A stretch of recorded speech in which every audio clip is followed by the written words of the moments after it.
Today on the show, we're diving into the world of economic indicators. These are the numbers that tell us how the economy is doing, things like GDP, unemployment rates, and consumer confidence. But what do these indicators really mean? How are they calculated? And how should we interpret them? We'll break it all down for you, with the help of some experts, to make sense of the numbers that shape our world.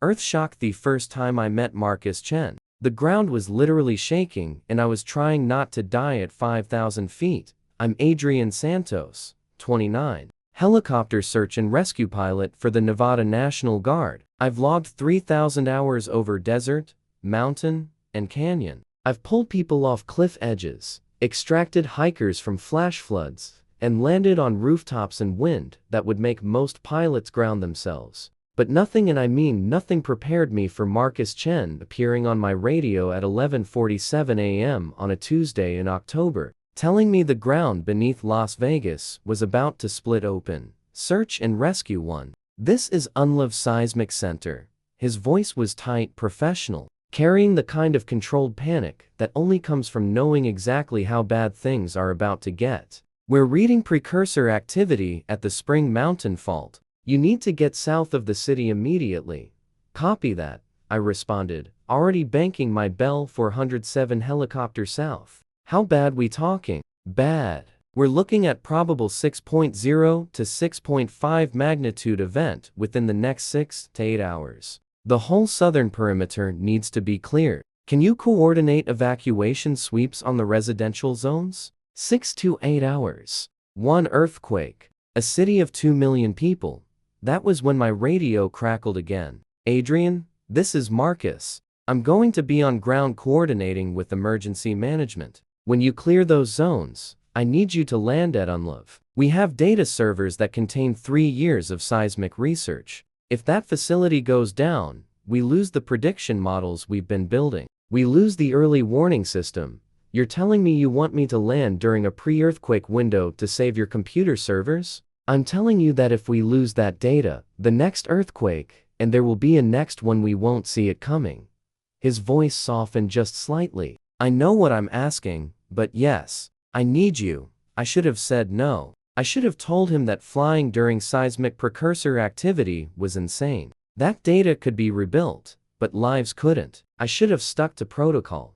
Instead, I'm on my way. I didn't know Marcus Chen. I'd never even heard his voice before that morning. But there was something in the way he said, I need you, not as a pilot, but as a person, that made me change course and point my helicopter toward the university. The evacuations took 4 hours. Coordinating with fire, police, and emergency management, running sweep patterns through the residential zones south of the city, confirming all clear as families loaded into cars and headed north. The sky stayed clear. The ground kept trembling with small foreshocks, 3.1, 2.8, 3.4 magnitude, barely noticeable afterthoughts that the seismic monitors were screaming about. At 3:30 p.m., I landed at UNLV. The campus was a controlled chaos of emergency vehicles, staff rushing to evacuate non-essential equipment, and in the middle of it all, a guy in a UNLV polo and khaki field pants, face intense and focused, arguing with campus security about data redundancy protocols. That was Marcus Chen. And the moment I saw him, something shifted in my chest. Adrian. He spotted me coming down the landing strut, broke away from the security guard, and headed straight for me. He was shorter than me, maybe 5'10" to my 6'2", but he moved like someone used to leading people through impossible situations. Chinese American, sharp features, dark eyes that caught the desert sun and held it. You actually came. You actually asked me to land a helicopter during pre-earthquake activity. I did. He was already pulling a disaster recovery kit from a campus cart. Thank you. I mean it. We have maybe 2 hours before we need to be airborne again. 2 hours to do what exactly? Back up the primary servers. Transfer critical data to portable drives. Save 3 years of research that could help us predict earthquakes with a 72-hour window instead of 8 hours. He handed me the kit. Also, try not to crash my helicopter. Your helicopter? You crashed it yet? No, then it's your helicopter until you crash it. He was already moving toward the Seismic Center building. Come on, we're running on earthquake time. The Seismic Center was controlled chaos. Staff running between workstations, backing up drives, transferring data to external hard drives with the kind of desperate efficiency that comes from knowing the clock is literally ticking. Marcus moved through it like a conductor checking server status, verifying backup completion, making sure nothing got left behind, and I watched him work. Because here's the thing about Marcus Chen, he was obsessed. Not in a crazy way, but in the way that only comes when you've dedicated your life to something bigger than yourself. Every gesture was precise. Every decision was informed by 3 years of research that could save lives. He moved through that data center like it was sacred, because to him, it was. Why do you care this much? I asked, helping him transfer the last drive to a backup case. He didn't look up from the keyboard.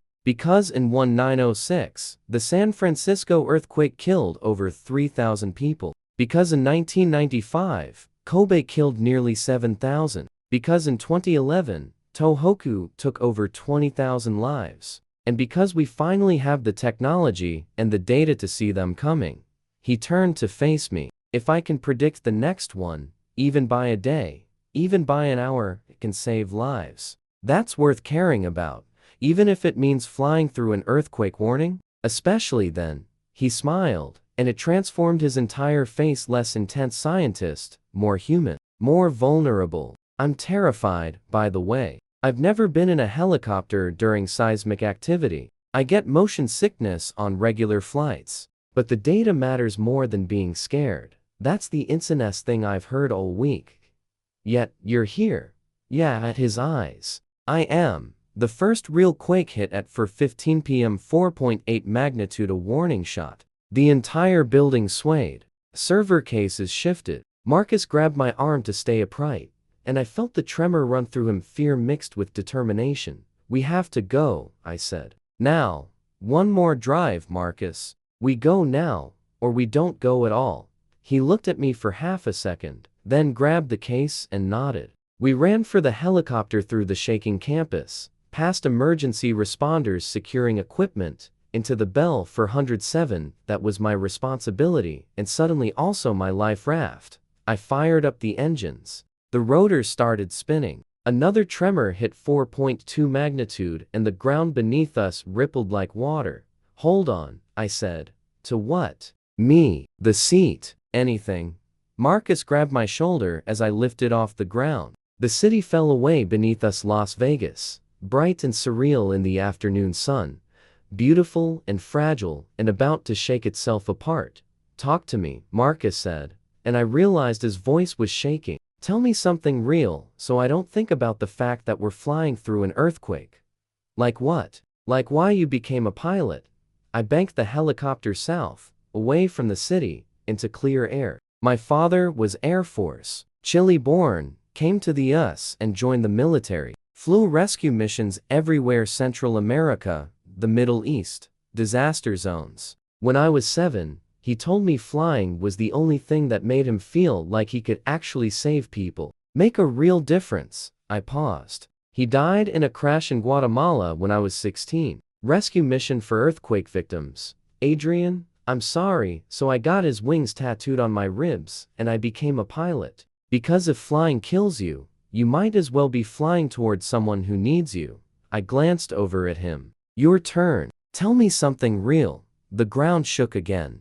5.1 magnitude. Bigger. The city lights flickered, power surge. Maybe the beginning of the blackout that would come. Marcus grabbed the seat tighter. I grew up in San Francisco, he said. My parents were both UC Berkeley engineers. 1989, I was 4 years old. Loma Prieta earthquake, 6.9 magnitude. I don't remember much, but I remember my mother pulling me under a doorframe, holding me while the world shook apart. I remember the sound, this deep, terrible sound like the earth was screaming.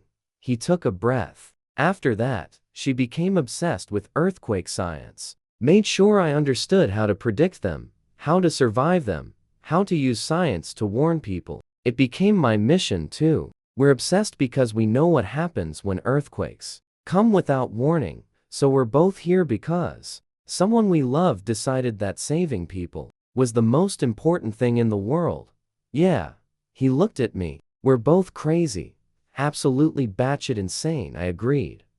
But we're here. We're here. The helicopter cut through the desert sky while Las Vegas trembled below us. I kept one eye on the ground watching for major structural damage, monitoring the aftershock patterns. Marcus monitored his seismic monitors on a laptop, giving me real-time updates on fault activity. 5, 4, he called out. 5, 3, 4.9. It's stabilizing. You're safe to circle back. What about the city? Thousands of broken windows, some structural damage, probably some gas leaks and power outages, but no reported major collapses. We got people out. The early warnings worked. If we'd waited any longer, he didn't finish, just gripped my shoulder tighter.